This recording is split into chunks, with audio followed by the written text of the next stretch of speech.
I'm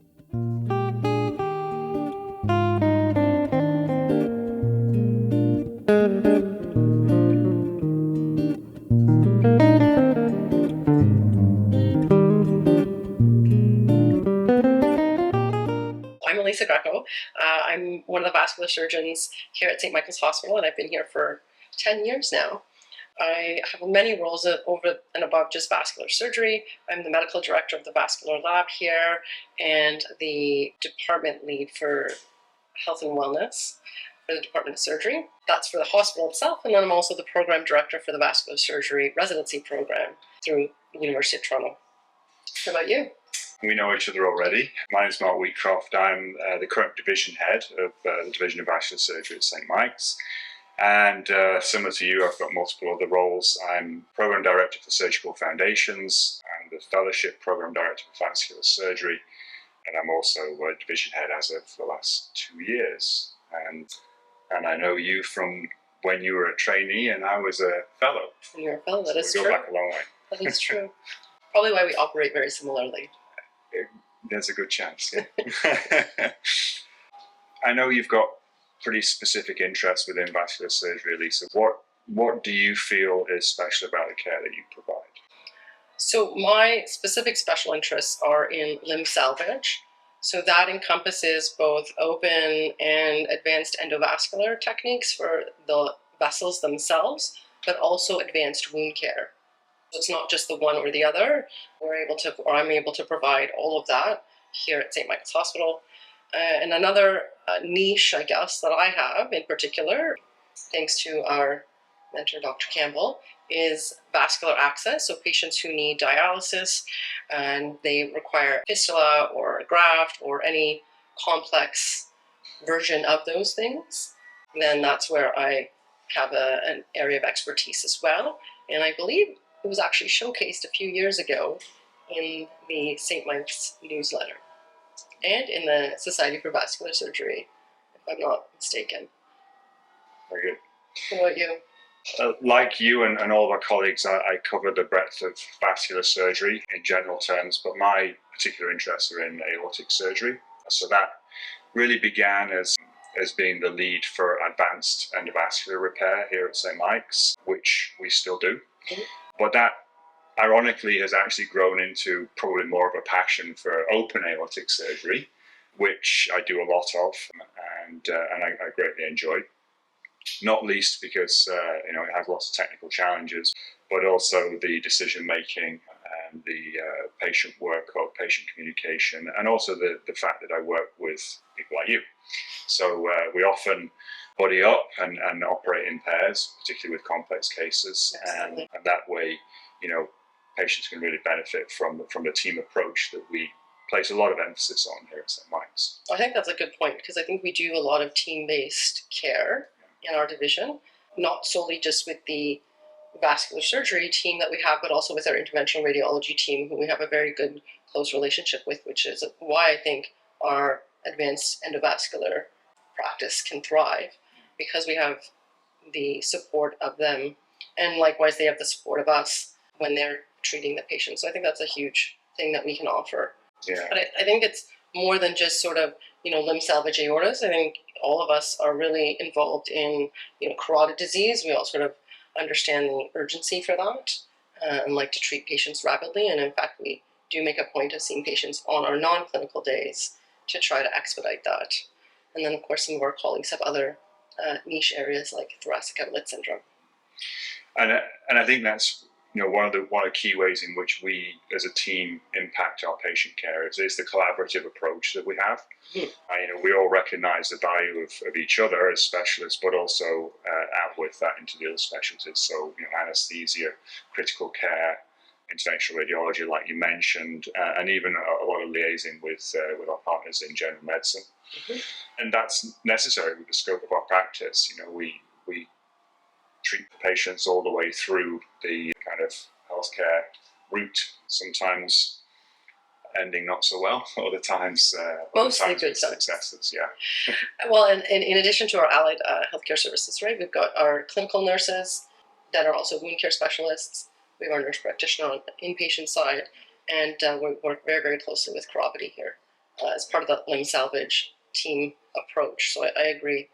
I think that's a really unique thing that we can offer our patients that maybe not so available elsewhere. That's a really good point, actually, that the kind of multidisciplinary aspect of the work extends right out into the outpatient setting, not just inpatient. How would you say most of your patients get referred to you?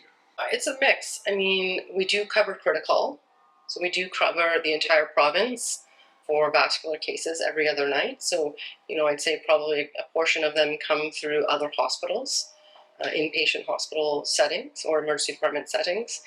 And then another portion, because of the dialysis access, come from the nephrology team. And again, we are a center of practice for the province. So I have patients coming all the way from Sault Ste. Marie to come and see me from that perspective. So nephrology is a big provider. And then, of course, our primary care physicians in and around the city, especially here and around St. Michael's Hospital. Then there's the portion that comes from them. Yeah, pretty much the same for me. As you'll know yourself, once you've been in practice for so many years, you kind of have to develop a bit of a dedicated source of referrals because they know and trust the care that you provide. So, I would say a lot of my outpatient referrals come to me named, addressed to me. But obviously, we also then share patients. So if I happen to get a dialysis access patient, which is rare, I'll ask you to get involved for obvious reasons, and vice versa. I'm sure. You've been in practice longer than me. Only just. Still. But what would you say? I mean, I think it's different than other surgical specialties in terms of how we have an impact on our patients.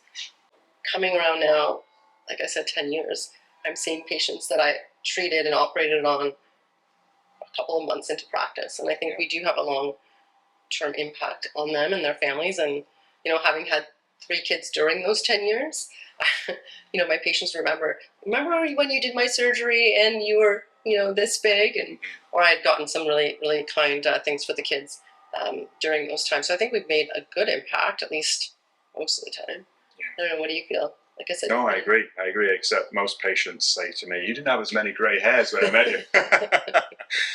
No, I mean, I think there's several aspects to what we do, and one of them that makes me passionate about it is the challenge of vascular surgery, both from a technical aspect and a decision making aspect, but it's also the patient centered aspect. So the longitudinal care that we provide, like you say, can extend beyond a decade and hopefully for some folk a lot longer than that.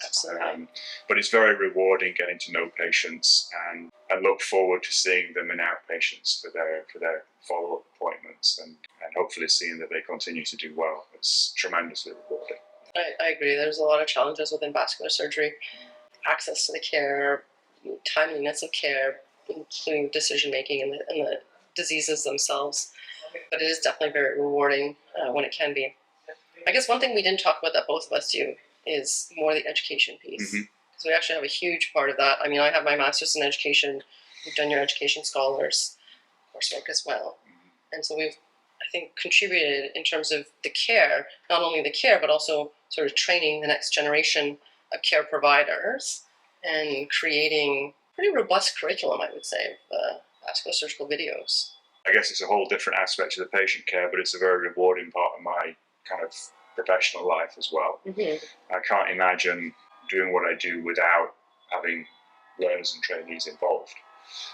And that's a whole other rewarding aspect of it, watching someone join our program as an R1 and first year resident, doesn't really know how to operate, and then we train them up through various simulators and then day-to-day practice, and then 5 or so years down the line, they're fully fledged and going into practice. Yeah, I know. I agree. I think it's quite fun to be able to take a trainee through from sort of beginning to end, not just of a case, but of their entire sort of residency program. And similarly, the fellows, they come with a different skill set, but equally rewarding, and seeing them sort of mature and hone their skills. And that's meant that we're able to extend our skills in teaching well beyond the GTA, Toronto, Ontario, Canada. It's literally a global fellowship, and we have fellows dotted all around the globe now that have benefited from what we do and teach. Very impressive. So I'm going to spring a fun question on you. Good. If you weren't a vascular surgeon, what would you be? Well, that's a good question. I ask myself that probably more times than I should over the last 10 years or so. My mom always wanted me to be an engineer, and I feel like that fits well. So maybe that's what I would have done. Yeah, it's interesting that you say that, because that was going to be my answer. Yeah, I think a vascular surgeon's brain works in a similar way to an engineer's brain. So yeah, I would probably. I always did like mechanics growing up, so I thought that wasn't necessarily the world for a young teen girl. Little did I know I did that anyway. Just not in car mechanics, but in surgery. It's okay, it worked out well.